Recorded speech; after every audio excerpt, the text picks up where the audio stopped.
안녕하십니까. 지시셀 박대희입니다. 먼저 오늘 이 발표 자리를 마련해 주신 범부처 재생의료 기술개발사업단 관계자분들께 감사드립니다. 제가 오늘 발표드릴 내용은 저희 지시셀에서 건성과 급성호흡곤란 증후군 ARDS를 타겟으로 개발하고 있는 줄기세포 치료제에 대해서 소개를 드리려고 합니다.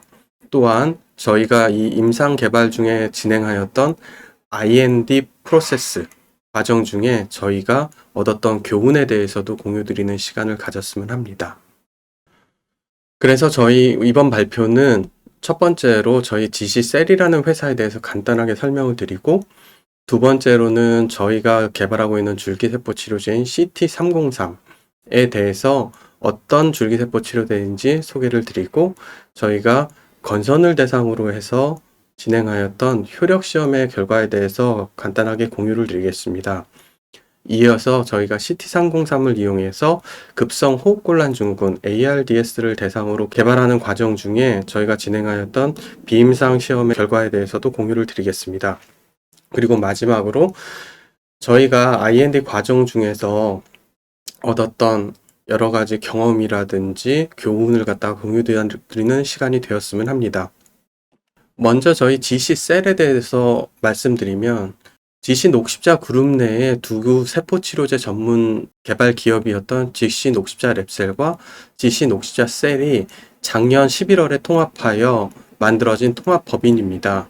이 통합을 통해서 시너지 효과를 발휘하여 현재 80명 이상의 진 앤 셀 세라피 R&D 인력들이 연구 개발에 매진하고 있습니다. 또한 이 통합의 결과로 저희 회사는 T셀, NK셀 등 면역세포 치료제뿐만 아니라 줄기세포 치료제에 관해서도 제조와 엔지니어링 그리고 임상 연구에 대해서 10년 이상의 전문적인 기술을 축적한 회사로 발돋움하게 되었으며, 셀센터에 위치한 GMP를 통해서 저희는 임상품뿐만 아니라 저희 면역세포 치료제로서 국내에 처음 출시되어 활발하게 판매되고 있는 이문셀 LC도 생산하여 공급하고 있습니다. 저희 GC 녹십자 랩셀은 세포 치료제에 관해서는 연구 개발부터 상업화까지 모두 커버할 수 있는 다양한 사업부를 보유하고 있습니다.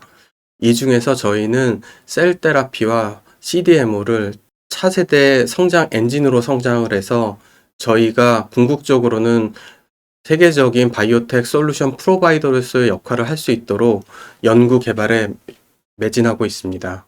저희 GC셀 R&D 파이프라인에 대해서 말씀드리겠습니다. 저희 GC셀 R&D 파이프라인은 GC 녹십자 랩셀에서 진행하였던 말초혈유래 NK 세포 치료제와 제대혈유래 세포 치료제를 이용한 파이프라인들이 개발되고 있고, 또 이를 이용한 CAR-NK 프로그램이 개발되고 있습니다.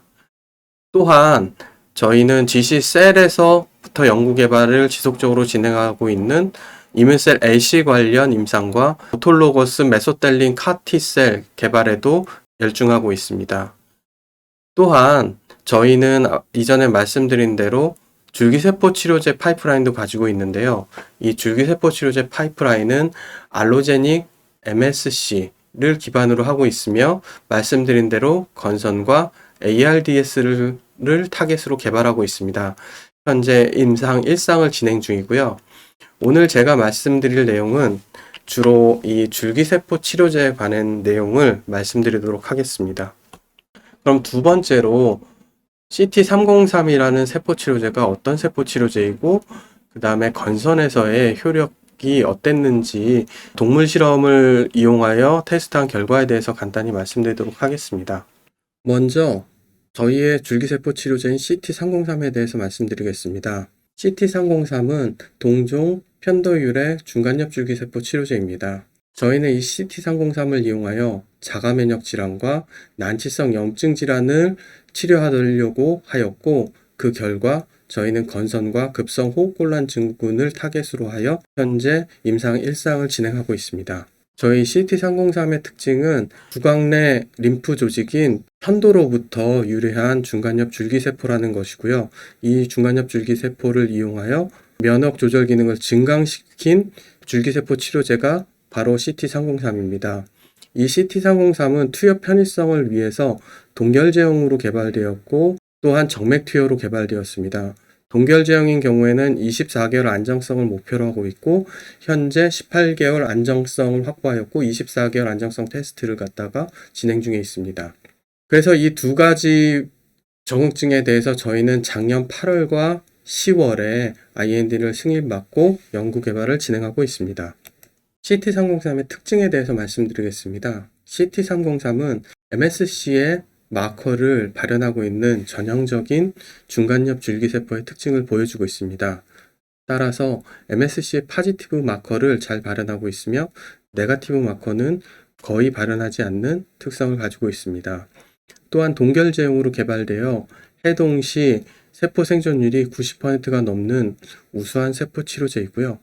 또한 이 CT303은 해동 후 PHA로 스티뮬레이션된 PBMC와 코컬처를 진행을 하면 이 PBMC의 증식을 80% 가까이 억제할 수 있는 우수한 T세포 증식 억제 능력을 보유하고 있는 세포 치료제입니다.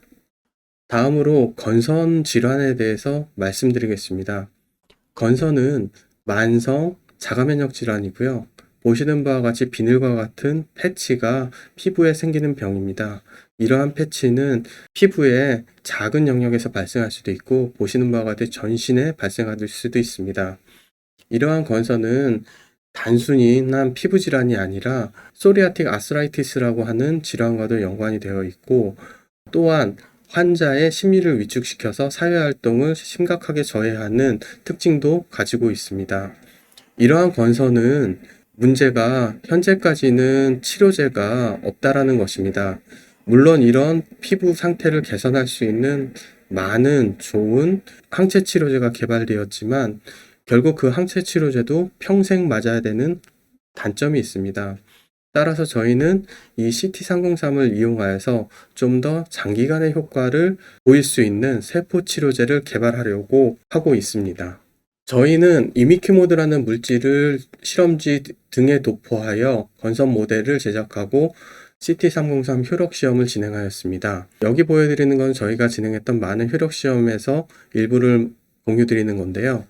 일단 저희가 건선 모델을 제작을 하면 보시는 바와 같이 피부에 각질이 현저하게 증가하게 됩니다. 하지만 저희가 CT303을 투여하면 이러한 각질이 현저하게 줄어드는 걸 볼 수 있고요. 또한 건선의 특징이 보시는 바와 같이 피부의 에피더미스가 과다 증식되는 것이 특징입니다. 하지만 저희가 CT303을 투여를 하게 되면 보시는 바와 같이 투여 후에 이런 에피더미스의 과다 증식이 현저하게 억제됨을 확인할 수 있었습니다. 또한 K16라는 건선 마커를 저희가 보면 저희가 건선을 유도하면 시간이 지남에 따라 이 K16의 발현이 넓어지는 경향을 보입니다. 하지만 이 CT303을 투여하게 되면 이러한 K16의 발현 지역이 굉장히 적어지고 따라서 이 에피더미스의 증식도 상당히 억제됨을 다시 한번 확인할 수 있었고요. 건선에서 중요한 세포 중에 하나가 TH17을 발현하는 면역세포입니다.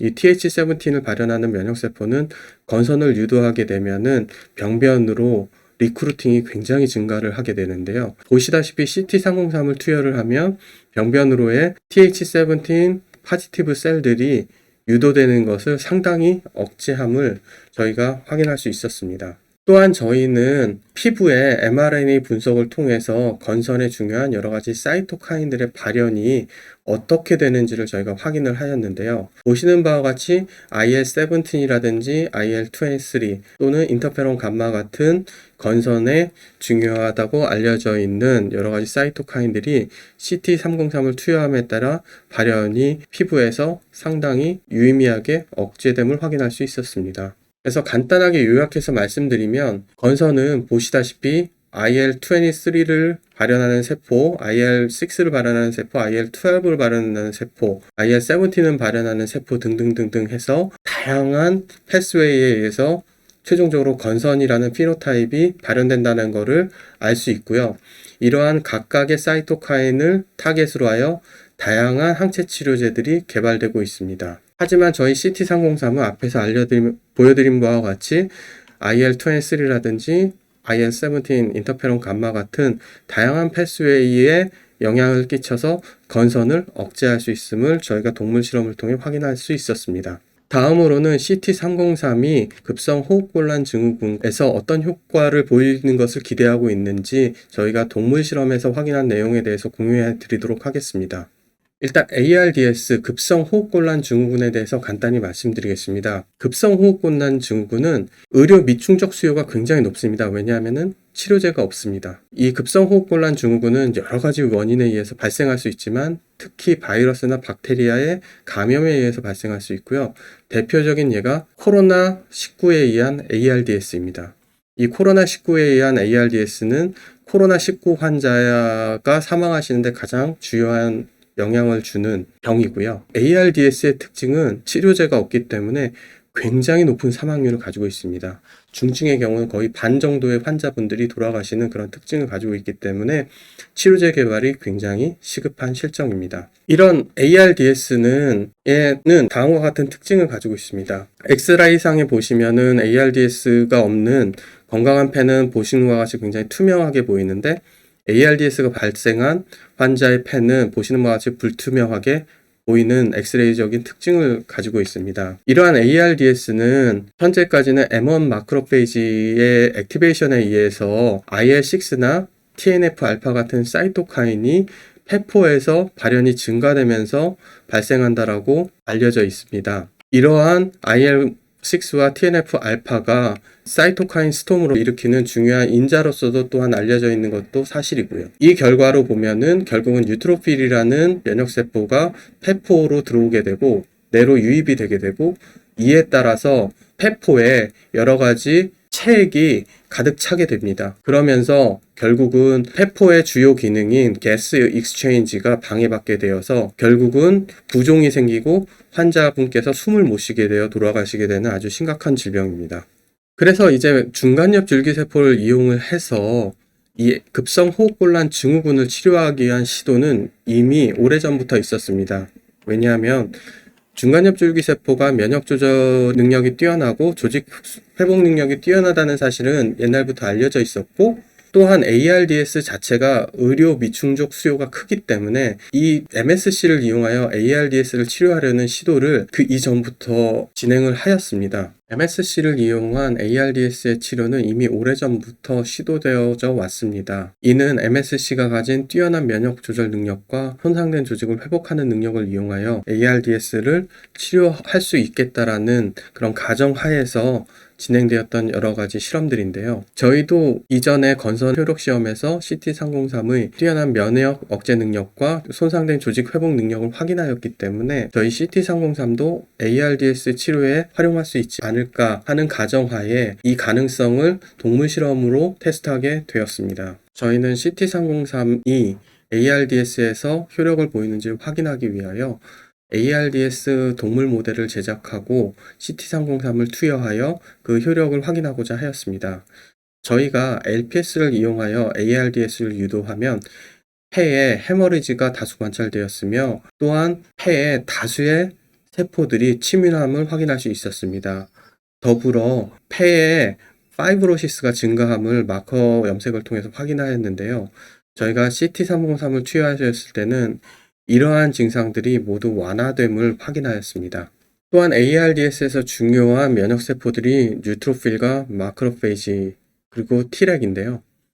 특히 뉴트로필과 마크로페이지는 ARDS를 유도하면 폐포 조직 내에 굉장히 침윤이 많이 됩니다. 하지만 저희가 CT303을 투여하면 이러한 침윤이 상당히 억제됨을 확인할 수 있었고요. 반면 면역을 조절한다고 알려져 있는 Treg 세포는 저희가 CT303을 투여하면 폐에서 증가함을 저희가 확인하였습니다. 또한 저희가 폐 조직 mRNA를 이용하여 ARDS에서 중요한 사이토카인의 발현을 확인하였는데요. 저희가 인터페론 감마, TNF-알파, IL-6의 발현을 확인한 결과 모두 CT303 투여 시에 발현이 저하됨을 확인하였습니다. 특히 TNF-알파나 IL-6 같은 경우에는 렁의 ARDS에서 굉장히 중요한 사이토카인으로 알려져 있기 때문에 저희는 이 결과가 특히 중요하다고 판단하였습니다.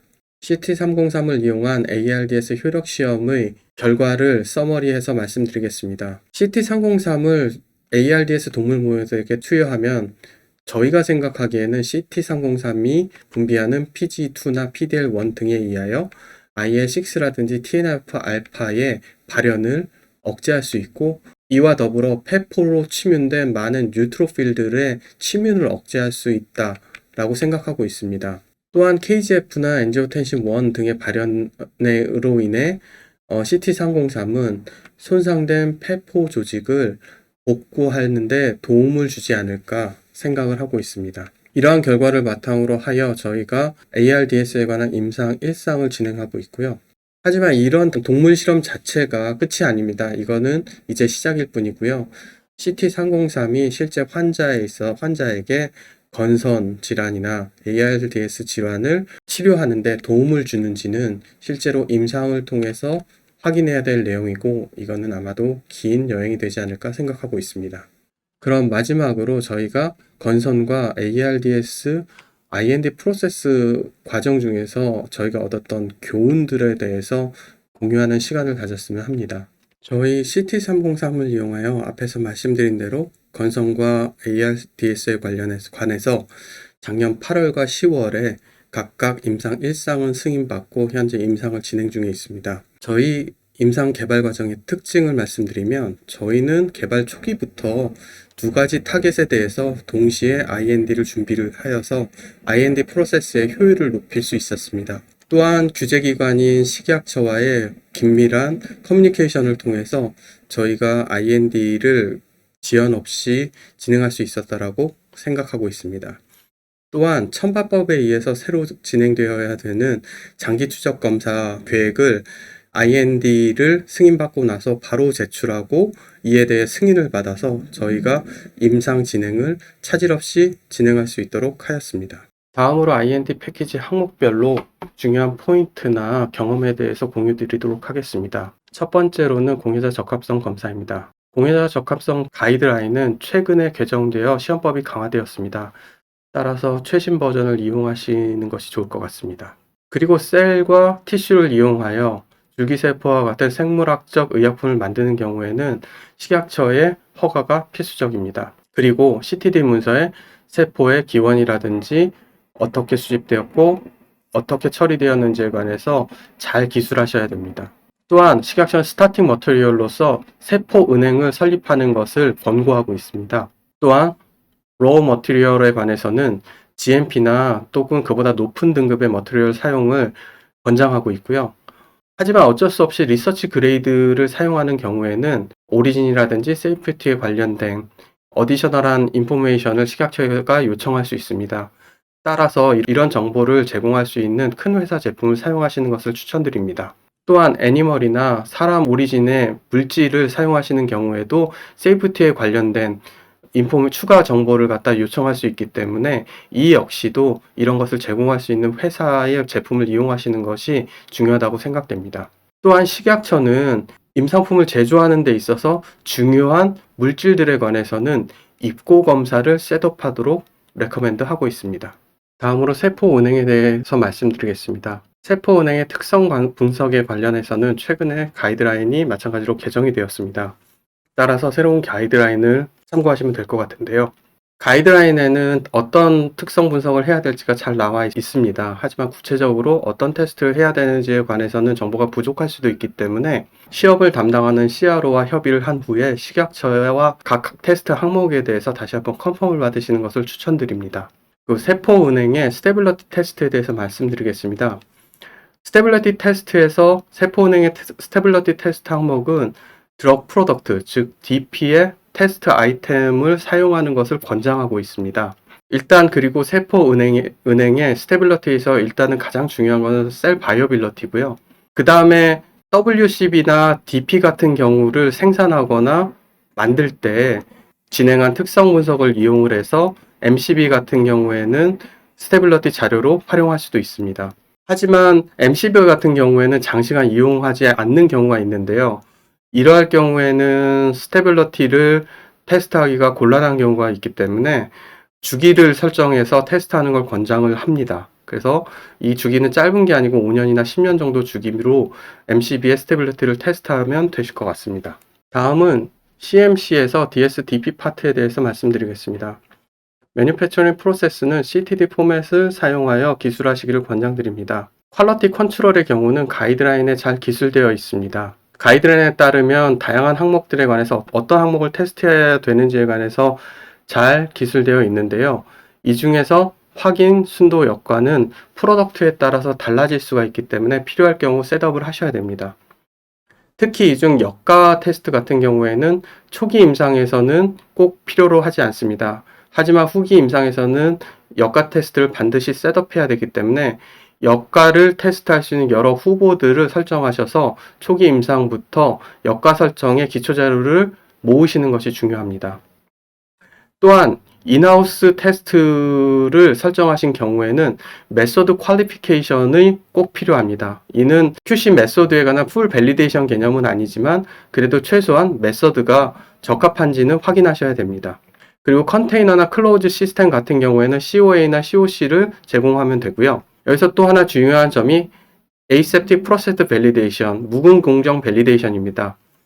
이 묵은 공정 밸리데이션을 꼭 수행을 하셔서 IND 자료에 같이 제출을 하셔야 됩니다. 그 다음에 스테빌러티 관련해서는 롱텀 스테빌러티, 쉬핑 스테빌러티, 인유즈 스테빌러티를 모두 진행을 하셔야 됩니다. 일반적으로 스테빌러티라고 하면은 해동 후에 특성을 보는 것만 생각을 하시는데요. 실제로 이 프로덕트를 쉬핑을 해서 임상 현장에서 조제를 하고 투여할 때까지의 스테빌러티를 보는 것이 굉장히 중요합니다. 그리고 이 관련해서 테스트 아이템들은 일단 프리 IND 미팅에서 식약처와 잘 협의를 하셔야 됩니다. 그 다음에 동등성에 관한 항목이 있는데요. 저희 같은 경우에는 동등성 테스트를 진행을 하였습니다. 그 이유는 저희가 프로젝트를 빨리 진행하기 위해서 시간이 오래 걸리는 비임상 시험 같은 경우에는 실험실에서 제조한 랩 배치를 이용하여서 실험을 하였고, 그 과정 중에 그 동물 실험을 진행하는 동안 저희는 GMP 기술 이전을 하고 GMP 배치를 생산하였습니다. 따라서 이 GMP 배치와 랩 배치의 동등성을 저희가 확인할 필요가 있었는데요. 만일 저희가 같은 케이스가 아니고 GMP 배치로 비임상을 전부 다 하셨다면 사실 이 과정은 필요가 없습니다. 그리고 이제 테스트 아이템 같은 경우에는 식약처와 협의를 하셔야 되는데 이건 프로덕트마다 다를 수가 있습니다. 다음은 비임상 시험에 대해서 말씀드리겠습니다.